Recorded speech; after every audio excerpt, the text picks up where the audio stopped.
Welcome to the Med Madness podcast. Today we're delving into a critical topic that affects a significant number of pregnancies, thrombocytopenia in pregnancy. Understanding the different types and their implications is essential for managing and ensuring the health and safety of both the mother and the baby. Thrombocytopenia, or a low platelet count, is a condition that can occur during pregnancy, and it comes in several forms, each with its unique features and management strategies. Let's begin with gestational thrombocytopenia, the most common type. This condition affects about 5% to 10% of pregnancies and is typically discovered during a routine complete blood count in the third trimester, though it can appear as early as the first trimester. Gestational thrombocytopenia is usually mild, with platelet counts ranging between 100,000 and 150,000 per cubic millimeter. Most importantly, it's generally asymptomatic. The underlying cause is often a physiologic increase in plasma volume during pregnancy, leading to a dilutional effect. Patients usually present without any signs of bruising, bleeding, or anemia, and often experience only the normal symptoms of pregnancy, such as fatigue, shortness of breath, and symmetric leg swelling. Fortunately, this condition is benign and self-limited. The management strategy here involves reassurance and observation, as platelet counts typically normalize within 6 weeks postpartum. Next, let's discuss preeclampsia with severe features or HELP syndrome. These conditions can lead to moderate to severe thrombocytopenia, with platelet counts dropping below 100,000 per cubic millimeter.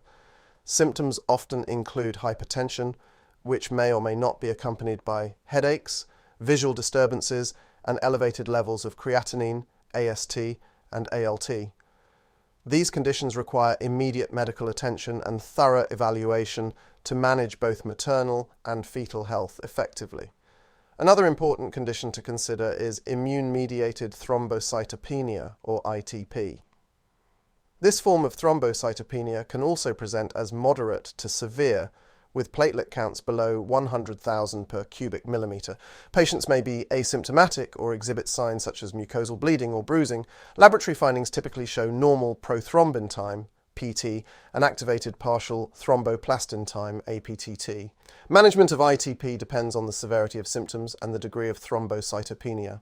Next, let's discuss thrombotic thrombocytopenic purpura, or TTP. This is a rare but severe condition characterized by very low platelet counts, often below 30,000 per cubic millimeter. Patients may experience neurological symptoms such as confusion or seizures, fever, abdominal pain, and petechiae. Despite these severe symptoms, PT and APTT are usually normal. TTP is a medical emergency and requires urgent intervention. Disseminated intravascular coagulopathy, or DIC, is another critical condition. This can present with moderate to severe thrombocytopenia, with platelet counts dropping below 100,000 per cubic millimeter. Patients with DIC often show signs of bleeding, such as oozing from intravenous sites, and may also have thrombosis. Laboratory findings typically include increased PT and APTT and decreased fibrinogen levels. Managing DIC involves addressing the underlying cause and treating the coagulopathy. To bring these points to life, let's consider a real-life case study. A 32-year-old woman in her third trimester of pregnancy comes in for a routine checkup.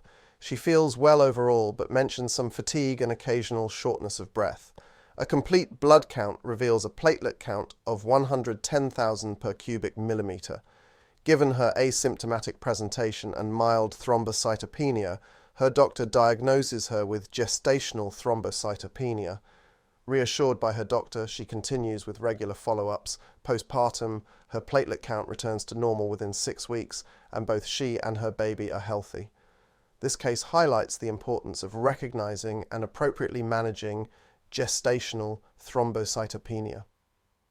While it's often benign and self-limited, understanding its distinction from more serious conditions like preeclampsia, ITP, TTP, and DIC is crucial for ensuring optimal outcomes for both the mother and the baby.